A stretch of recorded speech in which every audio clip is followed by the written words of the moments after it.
último vídeo que eu postei, a gente falou sobre Abacuque, sobre a forma como Abacuque confronta Deus no capítulo 1, no capítulo 2, pedindo a Deus que faça alguma coisa em relação aos ímpios, porque ele não aguenta mais ver tanta injustiça. E aí Deus responde a ele vê, ele sente, ele ouve o tamanho da ira de Deus que virá sobre os ímpios, a ponto dele sentir compaixão, misericórdia e interceder. Eu sinto a compaixão e a misericórdia de Deus sobre os ímpios, ao mostrar o fim a Abacuque, para chegar justamente nesse ponto. O ponto em que Abacuque se compadece, porque é isso que o Senhor espera de cada um de nós, que a gente tenha compaixão e misericórdia pelo nosso próximo. Tanto que Jesus diz que dessa forma, principalmente por quem nos odeia, por quem nos persegue, dessa forma é que seremos considerados filhos de Deus, porque o Senhor sabe o que aguarda aqueles que estão distantes do Senhor. No capítulo 3 de 1 Reis, verso 11, Deus dá uma resposta para Salomão, porque Salomão pediu a Deus sabedoria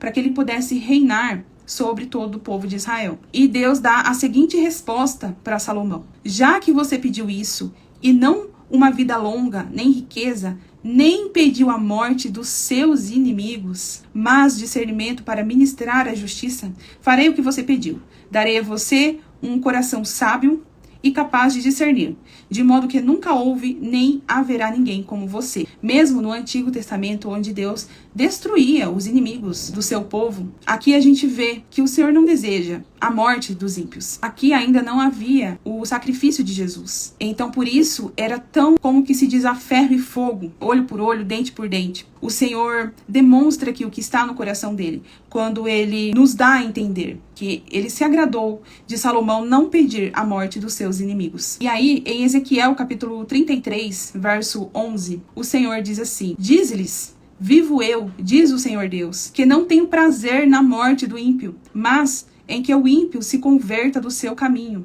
e viva. Convertei-vos dos vossos maus caminhos, pois por que razão morrereis, ó casa de Israel? E aí a gente entende também por que Jesus, em Mateus capítulo 5, versos 43 e 44, nos ensinou a orar, a amar o nosso inimigo e a interceder por ele. Ele disse: vocês ouviram o que foi dito, ame o seu próximo e odeie o seu inimigo.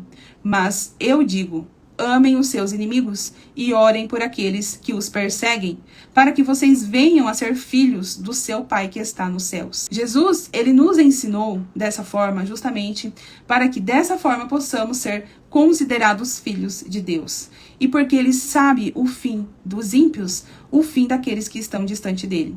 Então ele deseja que a gente interceda por ele, por esse povo, por aqueles que estão longe dos caminhos do Senhor, por aqueles que estão praticando mal, muitas vezes nos difamando, nos perseguindo, falando mal, praticando coisas contra a nossa vida. Mas é o nosso papel interceder por eles, porque a palavra também diz que aqueles a quem mais foi dado, mais será cobrado. Então nós que temos o conhecimento da palavra de Deus, devemos ter compaixão e misericórdia daqueles que não têm e orar e interceder ao Senhor por eles, para que a graça do Senhor também os alcance e eles também sejam considerados filhos de Deus e recebam por herança o reino de Deus, a vida eterna. Por isso também que o Senhor disse em Lucas 13, 24, façam todo o esforço possível para entrar pela porta estreita, porque muitos tentarão entrar e não conseguirão. Esses que tentarão entrar não são aqueles que estão longe da casa do Senhor, que não têm conhecimento. São aqueles que estão dentro da casa do Senhor, que têm conhecimento da palavra de Deus, que buscam a face do Senhor muitas vezes. Ele diz: muitos tentarão entrar pela porta estreita e não conseguirão. O que fará essas pessoas não conseguirem? Eu sinto e entendo que é justamente a falta de compaixão e de misericórdia pelo nosso próximo. O Senhor nos conta em Lucas capítulo 10, a partir do verso 25, a parábola do bom samaritano. Um perito na lei, aquele que tinha entendimento da palavra de Deus, da lei de Deus, vai colocar Jesus à prova e perguntar a ele o que é preciso fazer para herdar a vida eterna. E Jesus pergunta para ele o que ele entende que está escrito na lei. E ele responde: amar o Senhor de todo o seu coração, de todo o seu entendimento e com todas as suas forças, e amar o seu próximo como a si mesmo. E Jesus disse: pois bem, faça isso e viverá. E aí, ele não satisfeito, ele pergunta para Jesus: mas quem é o meu próximo? E aí Jesus conta que um homem estava em seu caminho e ele vai de encontro a salteadores que batem nele, que roubam e que deixam ele lá largado no caminho, quase morto.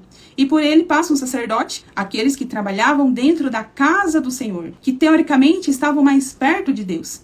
E ao invés de ajudar aquele homem, ele passa para o outro lado. Da mesma forma, depois passa o levita, aqueles que cuidavam do louvor, da adoração na casa do Senhor. E faz a mesma coisa, muda o caminho para não passar perto daquele homem. E logo após passa o bom samaritano, que era considerado um pecador por aqueles que trabalhavam na casa de Deus, pelos sacerdotes. Tanto que eles não se aproximavam dos samaritanos para não se contaminarem. E esse samaritano, ele sim, ele ajuda aquele homem, limpa suas feridas, tira ele daquela situação, leva ele até uma hospedagem, paga todas as suas despesas. E aí no verso 36, Jesus pergunta para ele, para esse perito da lei: qual destes três você acha que foi o próximo do homem que caiu nas mãos dos salteadores? Aquele que teve misericórdia dele, respondeu o perito na lei. Jesus lhe disse: vá e faça o mesmo. Então não basta ter o conhecimento da palavra de Deus, não basta estar dentro da casa de Deus. Nós temos que praticar a justiça de Deus, a misericórdia e a compaixão ao nosso próximo, usando o conhecimento que o Senhor nos entregou para se compadecer e não julgar, para interceder e não apontar. Faça isso e viverá.